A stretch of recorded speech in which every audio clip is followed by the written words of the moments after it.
The car insurance for a leased vehicle can be more expensive and usually is more expensive in a lot of cases. Let's dive in and quickly understand what the difference is between leasing a vehicle and purchasing a vehicle or just owning a vehicle outright. So Mark, that sounds like a crazy thing, like a car is a car and the insurance should be the insurance, but the problem that you run into is most leasing companies have specific requirements. Most people don't read those requirements and don't understand that some of your higher risk companies, they don't care. Right, so if you go to the Mac whatever insurance or Mac salesman and that company sells you the car, a lot of times their programs allow you to just do whatever. We don't care what deductible you carry, and actually very rarely, sometimes they don't even care if you have full coverage on the car. But when you're leasing or purchasing a vehicle and you're financing it, they want to make sure that their investment is covered. In case you forget to pay the loans or you forget to pay the insurance, they're going to want to make sure that their insurance is notified so they can put insurance on the car and make you pay for it. For the standard car policy, if you just own your car outright, you can do whatever you want. You can carry just the liability coverage, you can have comprehensive and collision, as we call full coverage. You can have all of the pieces and choose your own deductibles.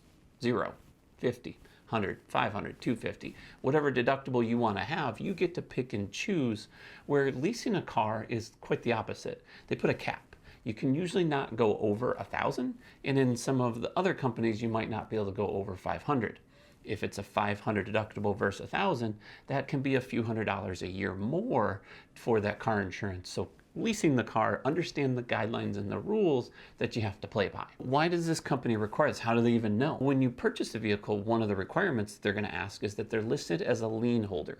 That's a lesser payee or a loan company. And what that does is on your insurance policy, through whoever you go through, you call your agent and say, I just leased a car and I'm going to have it for X amount of years, and here's the loan company information.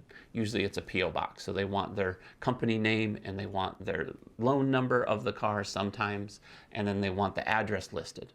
So what that does is the insurance companies know that if you miss a payment, they automatically have to file and send a letter to that loan company to let them know that you're no longer insured.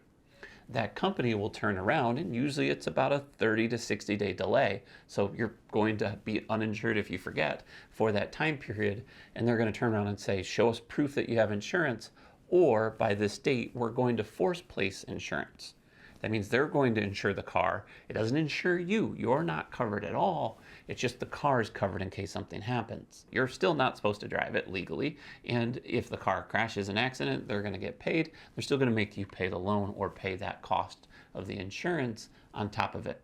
What they do is they add that to the bill that you currently have, the loan, and they make you pay that in excess at the end of that time frame. That's where the leasing a car can be more expensive, and in a lot of cases is. How much exactly can it be? Commonly, if you have to carry a 500 deductible, over 1,000, depending on the state, can cost you anywhere from $50 to $300 a month more for the insurance. So look at your loan paperwork, talk to your loan advisor, and find out what are the requirements, and also find out if you have the right insurance that not only meet those requirements, but also is the right fit for you. If you want to learn more about the specifics of car insurance, I've got a car insurance 101 that goes more in depth on the actual coverages you should carry. Or if you're just looking at also some discounts that you want to get, I've got a discount video here that will go a little bit more in depth. I'm Mark with Think Insurance. I'll see you in the next one.